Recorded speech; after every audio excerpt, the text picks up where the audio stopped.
نبی پاک صلی اللہ علیہ وآلہ وسلم پر ایمان اس وقت تک مکمل نہیں ہو سکتا جب رسول اللہ کی پسند کو اپنی پسند نہ بنائیں گے. سبحان اللہ. آپ کیا سمجھتے ہیں؟ حضور پاک صلی اللہ علیہ وسلم جو نالائن پہنتے تھے، اگر اس نالائن کی کوئی توہین کر دے علماء کہتے ہیں کہ وہ کافر ہو جاتا ہے. حضور صلی اللہ علیہ وسلم کو کدو سبزیوں میں کدو کی سبزی پسند تھی. آج کوئی اگر حضور کی پسند کا انکار کر دے، ناگواری کا اظہار کرے، علماء کہیں گے کہ یہ کافر ہے. میں بتانا چاہتا ہوں کہ کدو آدمی نہیں، انسان نہیں، اشرف المخلوقات نہیں، سبزی ہے. نالائن آدمی نہیں ہے، انسان نہیں ہے، ایک بے جان چیز ہے. عزت کیوں کرنی ہے؟ مرتبہ کیوں بلند ہو گیا؟ اس لیے کہ رسول اللہ صلی اللہ علیہ وسلم سے اس کو نسبت حاصل. تو جب ایک بے جان چیز کی نسبت رسول اللہ صلی اللہ علیہ وسلم سے ہو جائے، اس کی تعظیم فرض ہو جائے اور اس کی توحید کفر ہو جائے، تو جن کو رسول اللہ صلی اللہ علیہ وآلہ وسلم نے صحابہ کہا تھا کہ وہ مجھ میں سے ہے اور میں بھی اس میں سے. کتنی بڑی بات. جانتے ہیں مین کا ایک مطلب ابتدا ہوتا ہے، یعنی حسین کی ابتدا کہیں اور سے نہیں ہے، مجھ سے ہے. حسین کی ابتدا بھی میں ہوں اور حسین کی انتہا بھی میں ہوں. اتنی بڑی پسند اس کی کوئی تبدیل کر دے، اس پر کوئی تلوار چلا دے اور پھر کہا جائے کہ نہیں کوئی بات نہیں ہے، کافر نہیں کہنا چاہیے، تو سارا دارالفتا شرمندہ ہو گیا. یہ اللہ اکبر. کدو کی توحید پر ایمان نکل گیا اور امام حسین کی توحید پر ایمان سلامت. یہ کیسا؟ الحمد لله نحمده ونستعينه ونستغفره ونعوذ بالله من شرور أنفسنا ومن سيئات أعمالنا. من يهده الله فلا مضل له ومن يضلله فلا هادي له. ونشهد أن لا إله إلا الله وحده لا شريك له. ونشهد أن سيدنا ومولانا محمدا عبده ورسوله. أما بعد، فأعوذ بالله من الشيطان الرجيم. بسم الله الرحمن الرحيم. قل لا أسألكم عليه أجرا إلا المودة في القربى. صدق الله مولانا العظيم. آئیے اس سے پہلے کہ موقع کی مناسبت سے کچھ باتیں آپ کی خدمت میں پیش کروں. اس حاضری کو مقبول بنانے کی نیت سے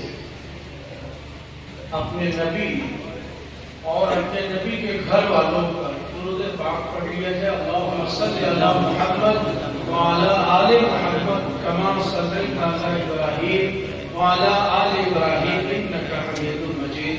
اللہم بارک علی محمد وعلی آل محمد کما بارکت علی ابراہیم وعلی آل ابراہیم انک حمید مجید.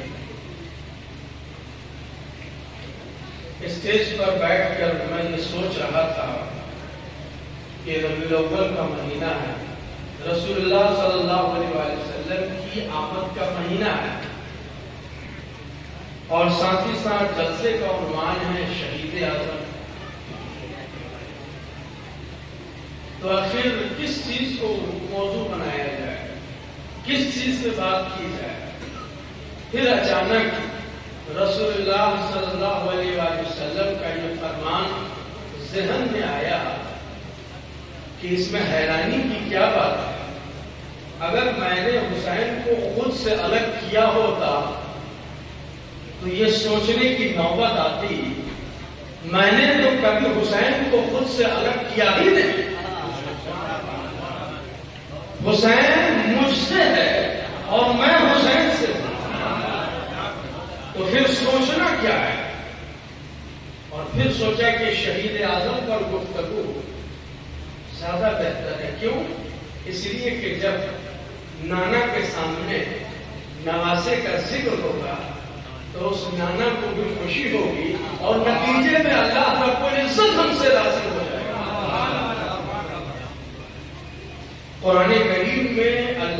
رب العزت نے کہا کہ آپ کہہ دیجیے.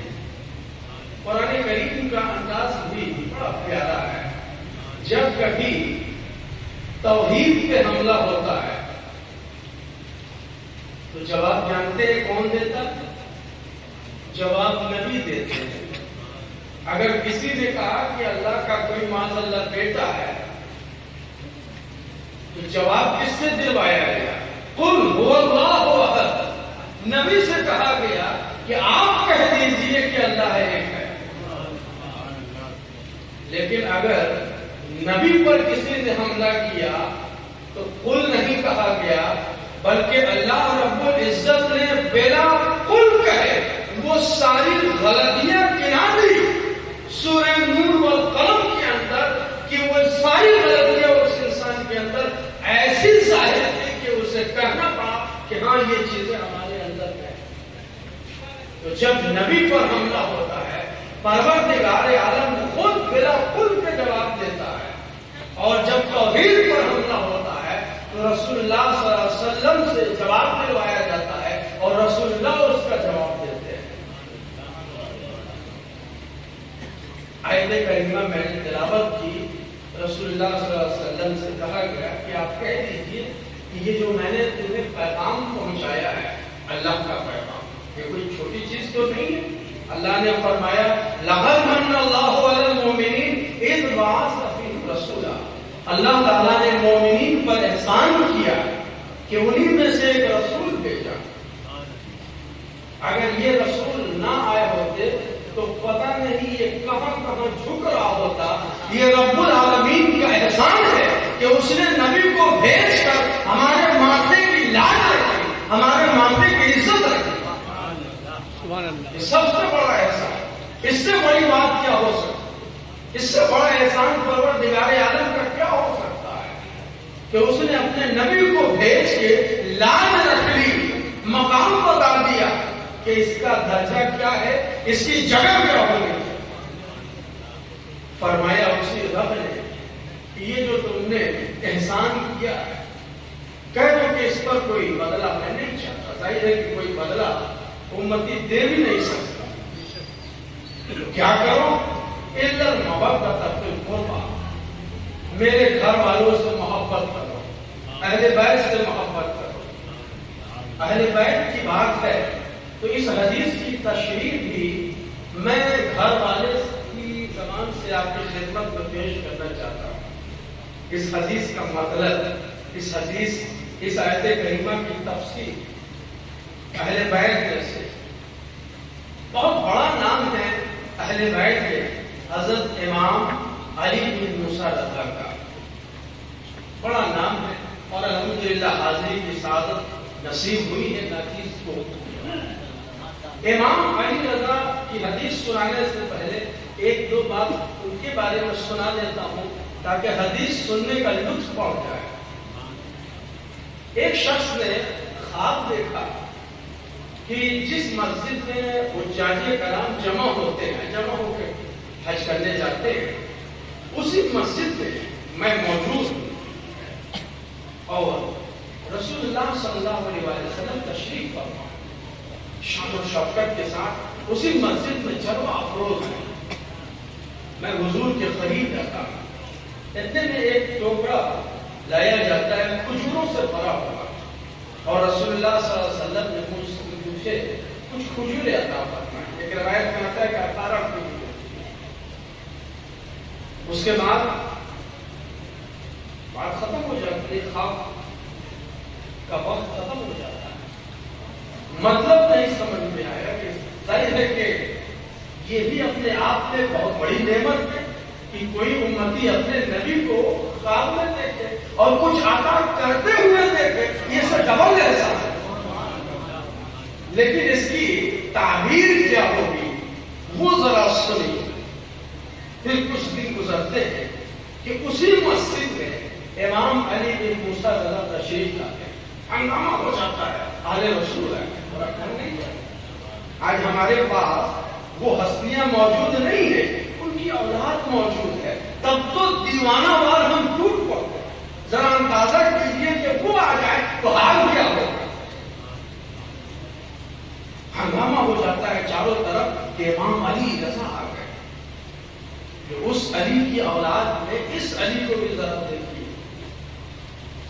علی کا معنی ہوتا ہے بلند، تو علی کی اولاد میں علی ہی پیدا ہوا۔ امام علی رضا آ گئے، ہنگامہ شور مچ جاتا ہے۔ اس کے بعد وہ آدمی بھی جاتا ہے جس نے رسول اللہ کو اس مسجد میں دیکھا تھا، آپ کے اندر جب جاتا ہے دیکھتا ہے امام علی رضا اسی جگہ پر تشریف رکھتے ہیں جس جگہ پر رسول اللہ صلی اللہ علیہ وسلم کو تشریف رکھتا ہوا بیٹھا ہوا میں نے خواب میں دیکھا تھا۔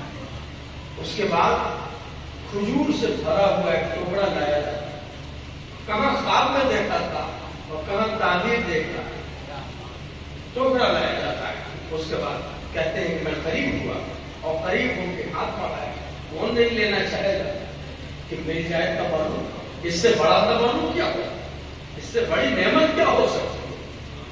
ہاتھ بڑھایا، کہتے ہیں کہ جتنی تعداد میں کھجوریں رسول اللہ صلی اللہ علیہ وسلم نے مجھے خواب میں عطا فرمائی تھی، حضرت علی نے بھی اتنی ہی کھجوریں مجھے عطا فرمائی۔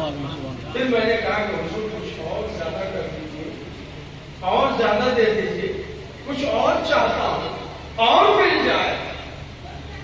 یہ بھی کمال ہے کہ آدمی خیر سے مطمئن نہ ہو، دنیا کی دولت سے اطمینان حاصل کرنا عبادت ہے، اب نہیں چاہیے سیر ہو گیا، لیکن اخروی نعمت سے بس اب نہیں چاہیے، یہ درست نہیں ہے۔ اخروی نعمت جتنی ملے، جتنا علم حاصل ہو، علم حاصل کرنے والا کہتا جائے گا رب زدنی علما، اے رب ہمارے تم میرا علم اور بڑھا دے۔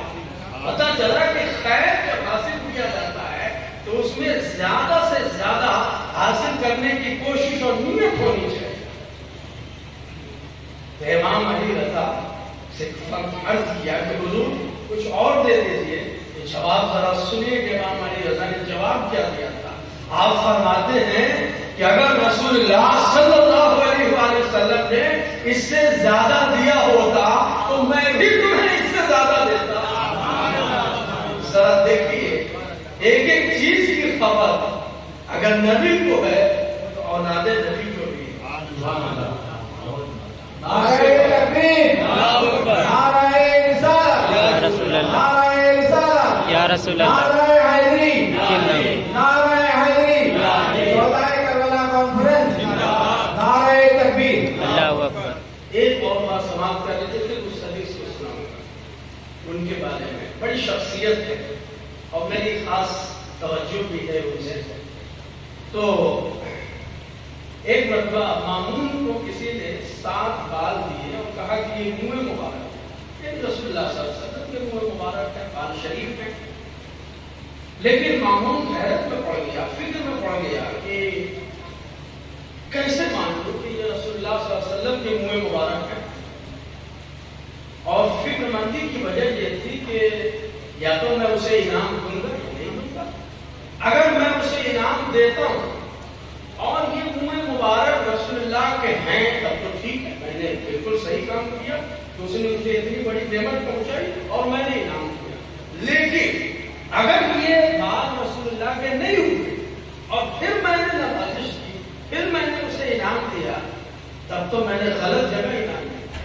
وہ بھی سوچے گا کہ میں نے بادشاہ کو بیوقوف بنا۔ اسی فکر میں تھا کہ امام علی رضا داخل ہو گئے۔ امام علی رضا تشریف ہے، پوچھا کیا بات، حیرانی کی وجہ کیا ہے، کیا پریشانی ہے، کیوں گھبرائے ہوئے؟ کہا کہ ایسے ایسے بات۔ جانتے ہیں امام علی رضا نے فیصلہ کیسے کیا؟ ان بالوں کو لیا اور سونگا اور سونگ کے فرمایا کہ 4 بال رسول اللہ کے ہیں اور 3 کسی اور کے ہیں۔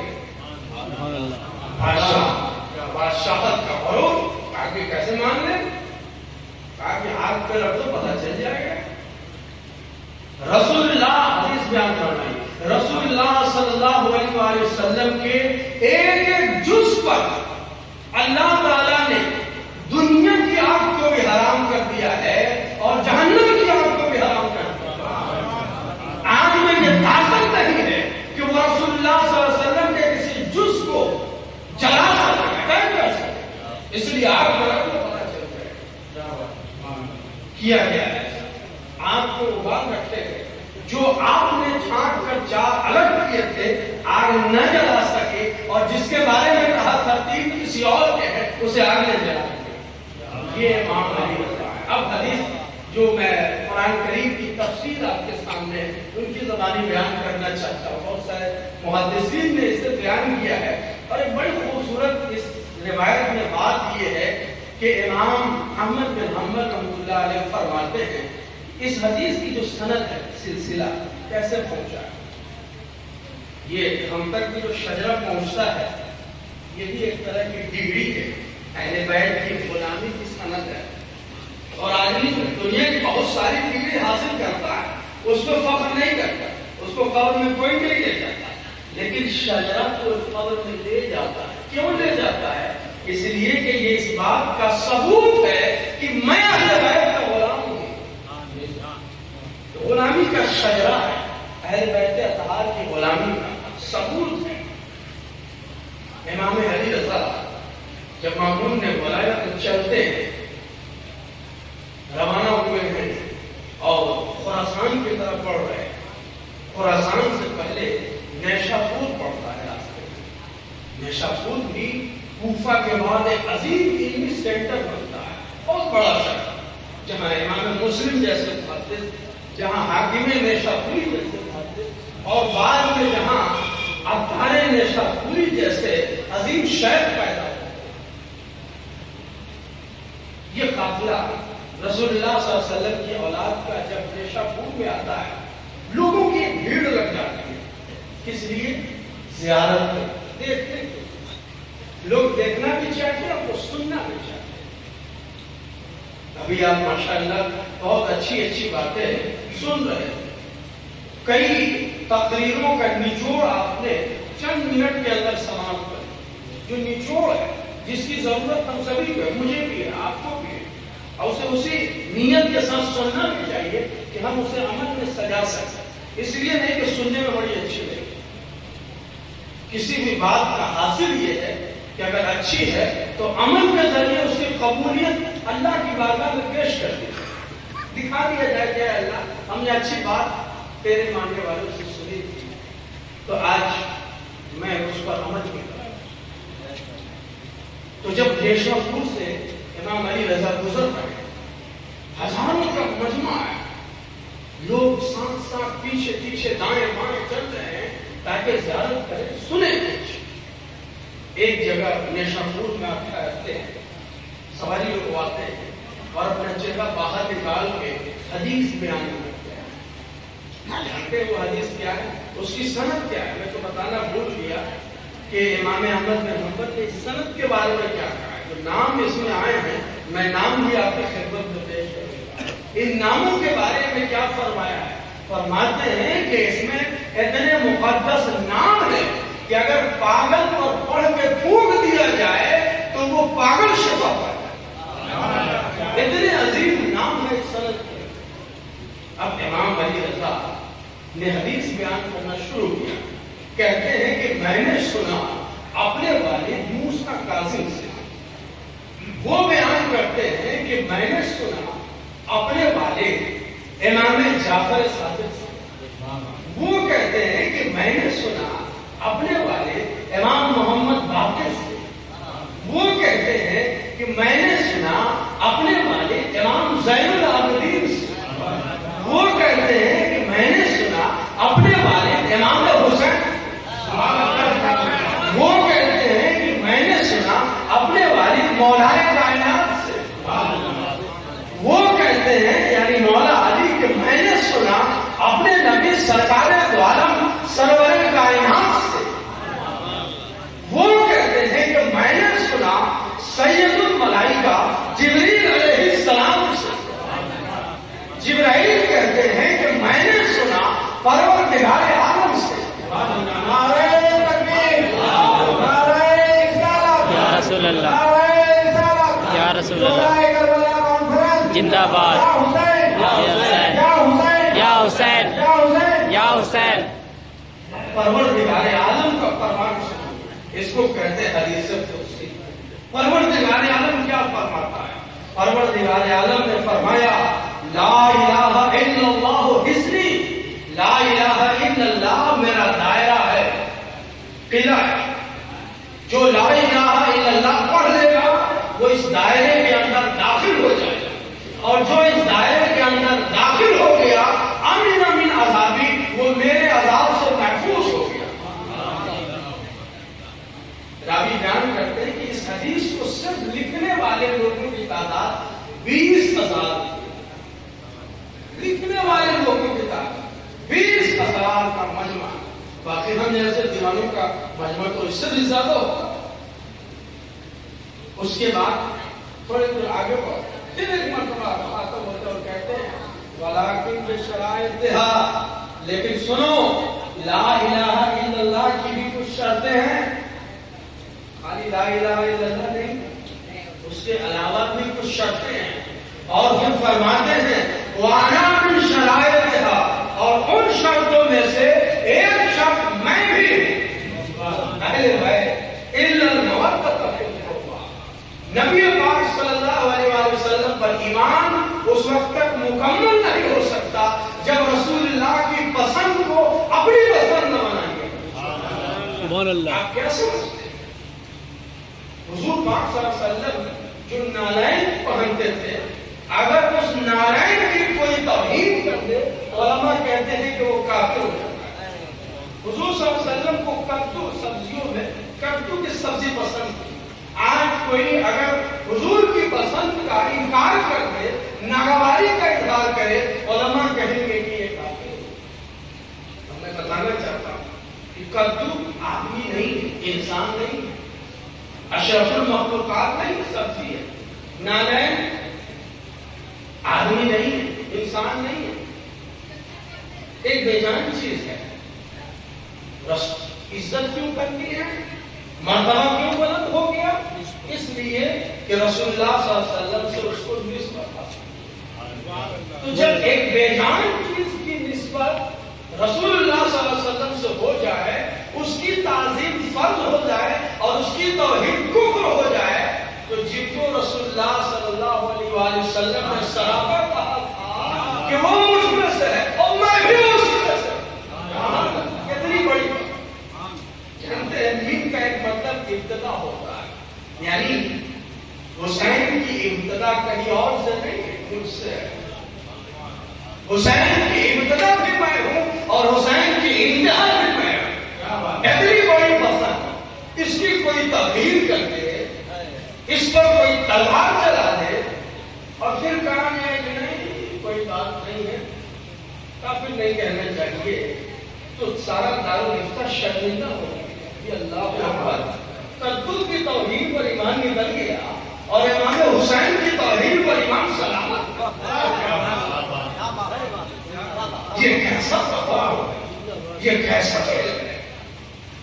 اہل بیت کے ساتھ زیادتی خود حضرت علی کے زمانے میں اور ان کے بعد ہوئی، اور آج بھی کہیں نہ کہیں وہ زیادتی پائی جاتی ہے۔ آپ کیا سمجھتے ہیں حضرت علی کے دور میں خارجیوں کا جو فتنہ اٹھا آخر کہاں چلے گئے؟ کہیں نہ کہیں تو کل انہیں تلوار اٹھانے کی طاقت تھی تو وہ تلوار کے ساتھ آئے تھے، آج اگر تلوار اٹھانے کی طاقت نہیں ہے تو وہ فتوے کے ساتھ سامنے آ گئے۔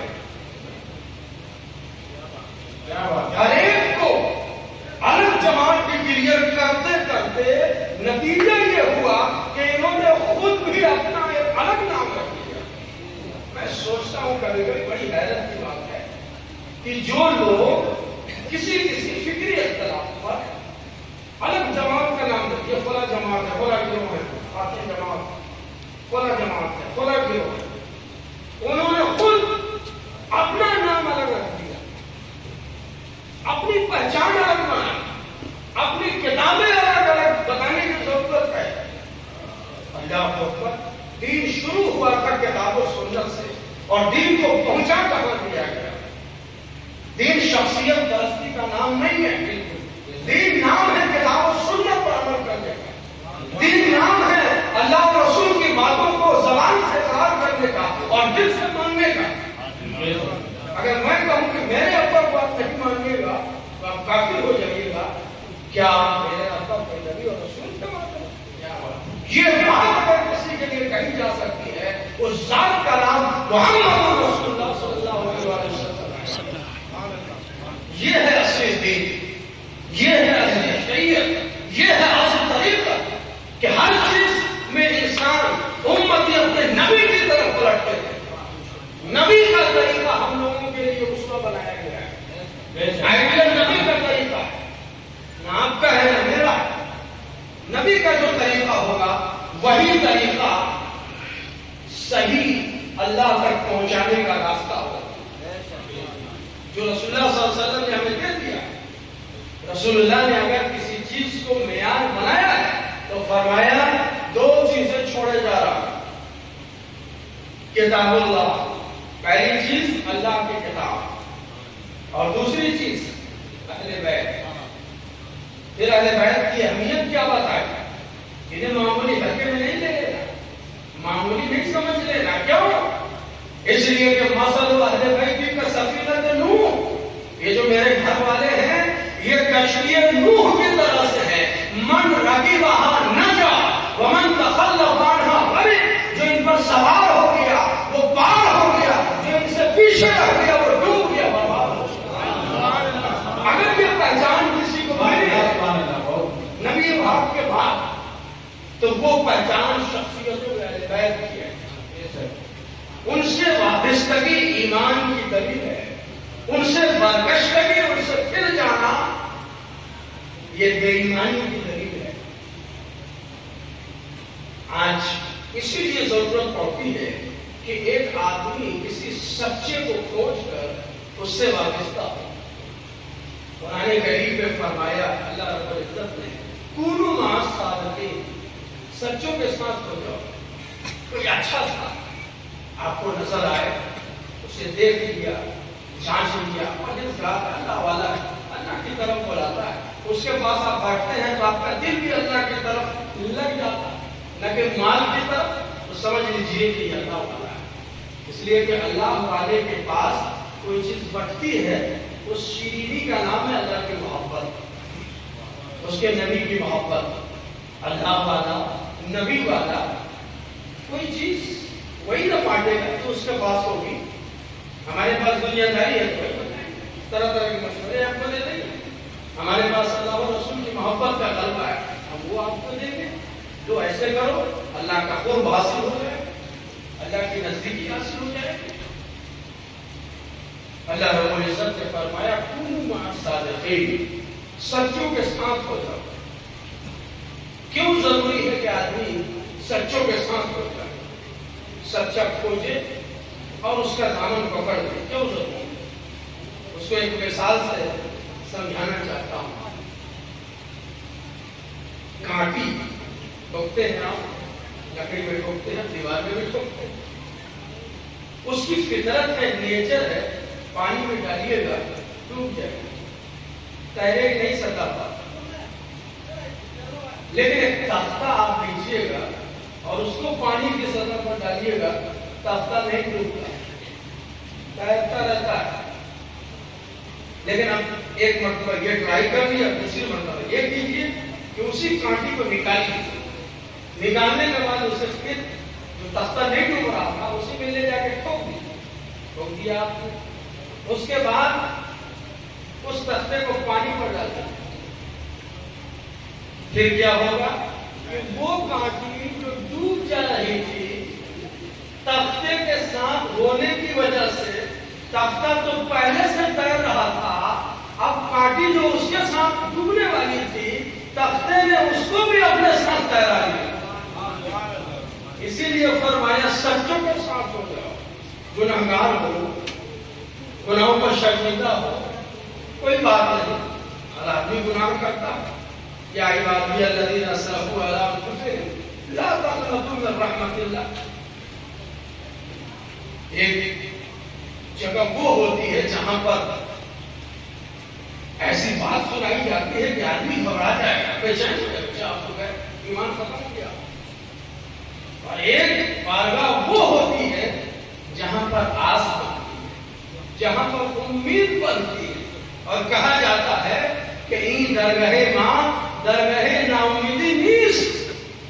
اگر سربار کا آواز شکستی بالا کہا جاتا ہے کہ یہ جو میری بارگاہ ہے یہ ناامیدی کی جگہ نہیں ہے. اگر 100 بار بھی تم نے توبہ توڑ دی ہے گھبرانے کی ضرورت نہیں ہے. آ جاؤ میں تو تیار ہوں تمہیں اس تک ملانے کے لیے. یہ بھی ایک دارالفتہ ایک دارالفتہ وہ ہے کہہ دیا گیا کہ آپ سے گناہ ہوا ہے اب آپ ختم گئے کام. کوئی آدمی اس کے ساتھ نہیں جائے گا, کوئی اس کے ساتھ اٹھے گا بیٹھے گا نہیں. ایک دارالفتہ یہ ہوتا ہے اور ایک دارالفتہ وہ ہوتا ہے جس میں اسلام کا پہلو راجع ہوتا ہے, جو یہ سوچتا ہے کہ یہ تو بیچارہ گناہ کر کے آیا ہے کیوں اسے بھگا دیا جائے. وہ ایک حقیقی ڈاکٹر کا رول ہوتا ہے. ڈاکٹر اگر کوئی شخص لے کے آیا ہے میں ڈاکٹر ہوں اور کہوں گا تمہارا پیر پر کاٹنا پڑے گا کہ کوئی علاج نہیں ہے, جاؤ مرو اس طرح سے ایکسیڈنٹ کر کے آیا جاؤ مرو اور تیز بائک چلا رہے. ایک دوسرا رحمدل ڈاکٹر نہیں کیا بات کر رہے بھائی یہ بیچارہ درد کا مارا ہے تکلیف لے کے اس کا علاج کرو شفا حاصل ہو جائے. تو آئیڈیالوجی ہمارے سامنے ایک نے ایک دم ایسا کر دیا کہ آدمی کو لگا کہ جہاں ہمارا تو سب کچھ ختم ہو. وہیں ایک اور دارالفتہ ہے ایک اور بارگاہ ہے جہاں پر گئے تو امید بنی اچھا اتنے گناہ کرنے کے باوجود کہ اللہ مجھے معاف کر دے. ٹھیک ہے تب تو ہم پلٹ جائیں گے پلٹ جائیں گے. اور یہ ہمارے بزرگوں نے کر کے دکھایا ہے.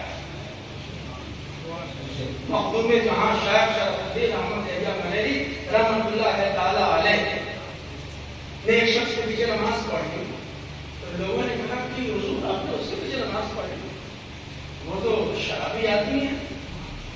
شرابی کبھی کسی بھی ہوگی توبہ کر لیا ہوگا توبہ کر لیا تو ختم.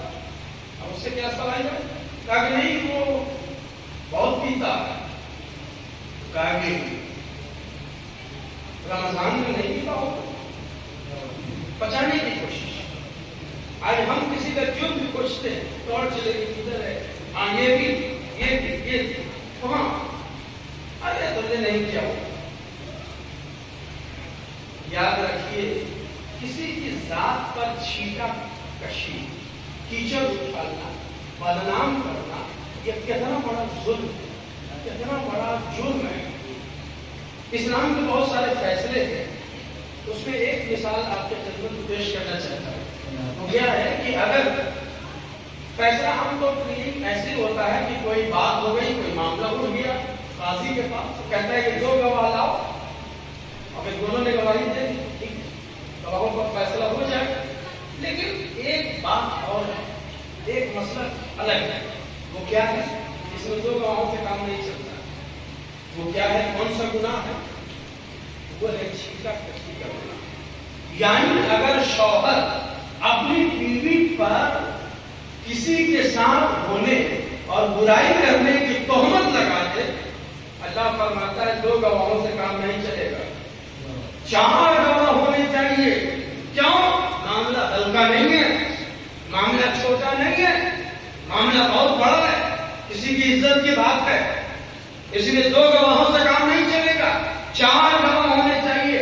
اور وہ بھی 4 گواہ ایسے ہونے چاہیے جنہوں نے دیکھا ہو کہیں کہ ہم نے دیکھا تھا. ایسا نہیں کہ ہم نے بس ایسے ہی ایک ساتھ کھڑا ہوتے ہوئے دیکھا تھا یہ نہیں چلے گا. صاف صاف کہنا ہوگا کہ ہم نے بدکاری کرتے ہوئے دیکھا تھا. اچھا دیکھیے 4 گواہ اتنی سخت کنڈیشن لگا دیے گئے. کیوں؟ اس لیے کہ ایک ذات پر حملہ کیا جا رہا ہے کسی کی عزت و آبرو کا مسئلہ ہے.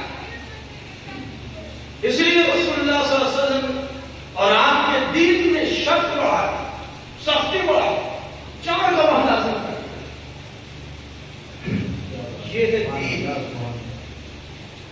آج ہمارا معاملہ کیا ہو گیا آپ کے بارے میں اگر مجھ سے کسی نے کچھ بات کہہ دی نگیٹو تو ہم نے یقین کر دیا اور یقین کر کے فائنل کر دیا ہاں بالکل وہ گناہگار ہے فاسق ہے دین سے خارج ہے گناہ ہے. ہم نے اسے حکم سنا دیا. مجھے وہ حدیث یاد آتی ہے کہ ایک مرتبہ رسول اللہ صلی اللہ علیہ وسلم نے بھیجا تھا. کس کو بھیجا تھا؟ ایک قافلہ بھیجا تھا اور اس کا امیر بنا کے بھیجا تھا ایک صحابی رسول اللہ کہ جاؤ تم ان سب کے امیر بنو. جو امیر ہوتے تھے وہ امامت نہیں کرتے تھے. وہ جو امامت کرتے تھے تو ہر دوسری رکعت میں ایک سورہ پڑھ کے قل اللہ احد پڑھتے تھے. لوگوں کو اچھی سی بات نہیں کہ یہ کیا ہوگا ہر رکعت میں دوسری بار ایک سورہ پڑھا اور پھر قل اللہ احد پڑھ دیا. یہ کیا مسئلہ ہے؟ کیا میٹر ہے؟ رسول اللہ صلی اللہ علیہ وسلم نے بھیجا تو وہ ہر دوسری رکعت میں ایک سورہ پڑھتے اور اس کے بعد قل هو اللہ احد پڑھتے. لوگوں کو یہ بات تھوڑی سی اٹپٹی سی معلوم ہوئی کہ یہ کیا ہو رہا ہے, ایسے کیوں کر رہے ہیں. پھر اس کے بعد جب سارے کے سارے لوگ مدینہ واپس ہو گئے تو رسول اللہ صلی اللہ علیہ وسلم سے لوگوں نے شکایت کی کہ حضور جن کو آپ نے بھیجا تھا ان کا یہ طریقہ تھا, آپ بتائیں کہ یہ طریقہ کیسا ہے. میں آپ کو دارالفتہ سمجھا رہا ہوں. وہ ایسا کرتے تھے تو آپ ان کے بارے میں کیا کہتے ہیں؟ رسول اللہ صلی اللہ علیہ وسلم نے فرمایا کہ جاؤ اس سے پوچھاؤ کہ وہ ایسا کیوں کرتا تھا. حکم نہیں سنایا جائز ہے ناجائز ہے غلط ہے صحیح ہے نہیں. رسول اللہ صلی اللہ علیہ وسلم نے ہر چیز کا طریقہ ہمیں سکھایا ہے. آپ نے فرمایا جاؤ اس سے پوچھو کہ وہ ایسا کیوں کرتا تھا. لوگ جاتے ہیں اور پوچھتے ہیں کہ بھائی تم جو ایسا کرتے تھے اس کے پیچھے وجہ کیا ہے, ریزن کیا ہے. تو وہ صحابہ رسول کہتے ہیں کہ قل هو اللہ احد سورہ اخلاص اس میں رحمان کی صفتیں بیان ہوئی اور جب بھی میں یہ سورہ پڑھتا ہوں رحمان کی محبت کی ایک الگ لذت محسوس کرتا ہوں. اس لیے میں نے اس سورہ کو بار بار پڑھا. اب لوگ آتے ہیں حضور سے بیان کرتے حضور اس نے ایسا ایسا کہا. حضور نے فرمایا جاؤ اسے بشارت دے دو, اسے خوشخبری دے دو کہ اللہ نے تم سے محبت کرتا.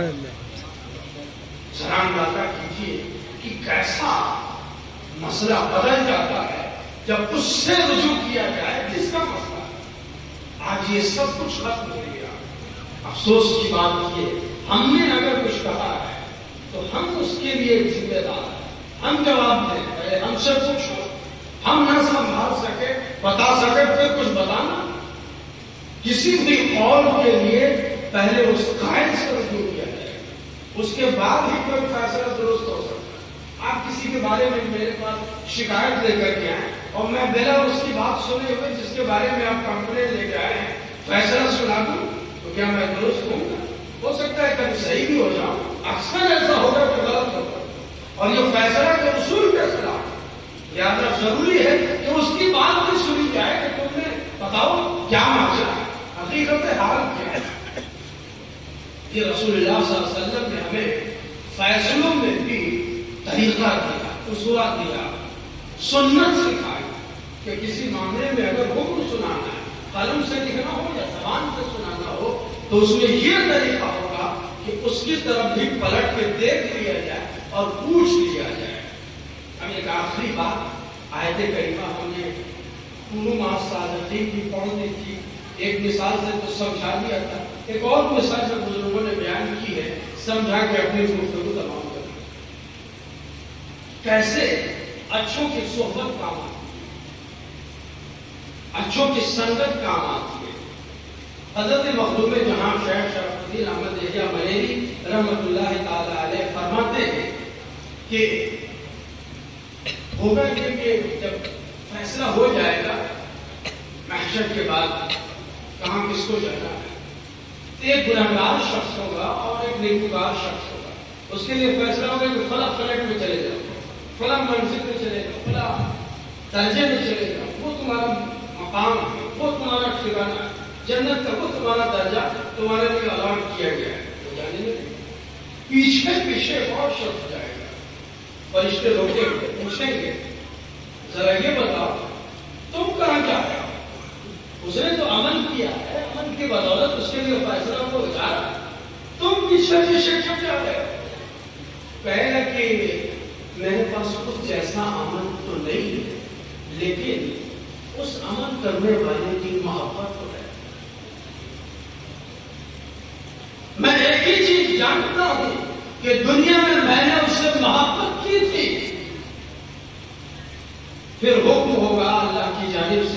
کہ اسے بھی اسی کے درجے تک پہنچا دیا جائے، لہذا اس کی رضا کے لیے، اس کی خوشی کے لیے اس مہم اور اس عاشق کو بھی اس کے درجے تک پہنچا دیا۔ پھر اس کے بعد حدیث بیان فرماتے ہیں من احب قوما حشر معهم، جو جن لوگوں سے محبت کرتا ہے ان کا حشر بھی اسی کے ساتھ ہے۔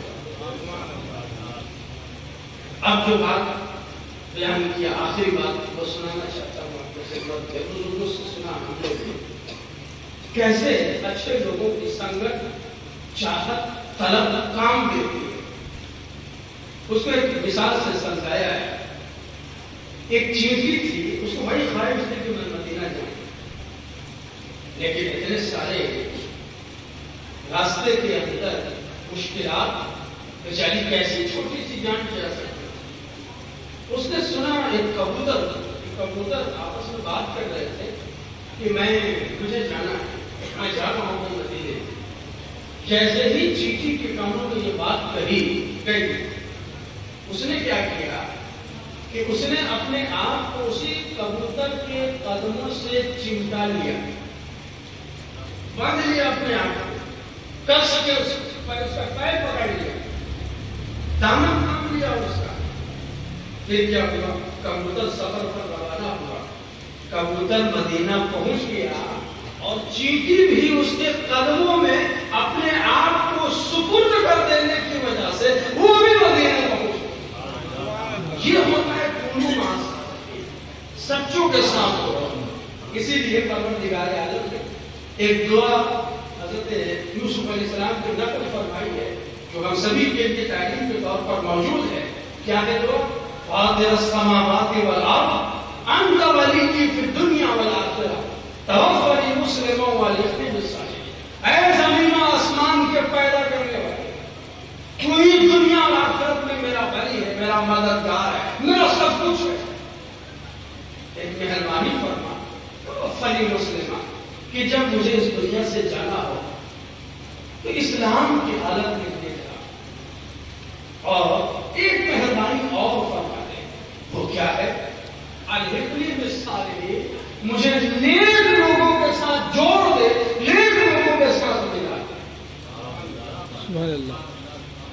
موت ایمان پر ہو جانا ہی بڑی کامیابی ہے، اس کے بعد آخر کیوں صالحین کی ضرورت ہو گئی ہے؟ کچھ بات ہوگی تبھی تو پروردگار عالم نے سکھایا کہ وفات بھی ہو، اور وفات کے بعد اگر نیکوں کی سنگت اور صحبت حاصل ہو جائے تو یہ نور نعمت نور ہے، یہ ڈبل نور ہے، ڈبل کامیابی ہے۔ اس لیے ہمیں یہ دعا بھی مانگنا چاہیے اور ہمیشہ اپنے ایمان و عقیدے کا قبلہ سرکار عالم صلی اللہ علیہ وسلم کو بنانا چاہیے اور صالحین کا وسیلہ پکڑنا چاہیے، ان کا دامن اسی لیے تھامنا چاہیے کہ یہ رسول اللہ کے نمائندے، یہ رسول اللہ صلی اللہ علیہ وسلم کی باتیں جو نسلاً بعد نسلیں جو ان تک پہنچی ہے وہ ہم تک پہنچا ہے۔